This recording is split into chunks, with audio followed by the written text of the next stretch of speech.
नाथद्वार में श्रीनाथ जी में श्रीमद वल्लभाचार्य जी महाराज गोवर्धन नाथ स्वरूप श्रीनाथ जी की सेवा करते थे, इस भाव से कि ये छोटे से बालक हैं, नंद रानी के लाला हैं, इस भाव से अपने ठाकुर जी की सेवा करते थे। तो सेवा कर रहे थे, तो सेवा करते करते एक दिन मंदिर में छोटी सी बिल्ली आ गई।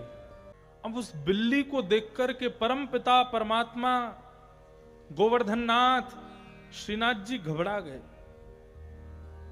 उसको देख करके डरने लगे और गुसाई जी से कहने लगे, गुसाई जी ये बिल्ली मुंह को डरा रही है, या कोई यहां से भगाओ। आया कि आप परमात्मा हैं, पूतना राक्षसी आ गई, उससे आपको डर नहीं लगा, सुर्पनखा से डर नहीं लगा, कंस से डर नहीं लगा, रावण से डर नहीं लगा, ऐसे बड़े बड़े महारथी, ऐसे बड़े बड़े भयंकर राक्षसों से आपको डर नहीं लगा, और ये छोटी सी बिल्ली आपके मंदिर में गर्भगृह में घुस आई, आप इससे डर रहे हो? श्रीनाथ जी बोले, गुसाई जी आप मोकू बालक मानो ना, लेकिन आप केवल बालक मानते हो, उसको निभाते नहीं हो।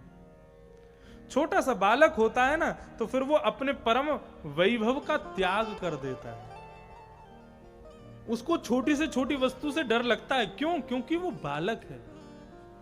आपने मुझे बालक माना तो मैं बालक भाव से ही विराज रहा था, लेकिन आपके भीतर तो अभी भी यही भावना है कि मैं परमपिता परमात्मा जगदीश्वर हूं। ठाकुर जी ने अपने बाल स्वरूप का त्याग कर दिया। गुसाई जी को बहुत पश्चाताप हुआ कि मैंने ऐसा क्यों किया।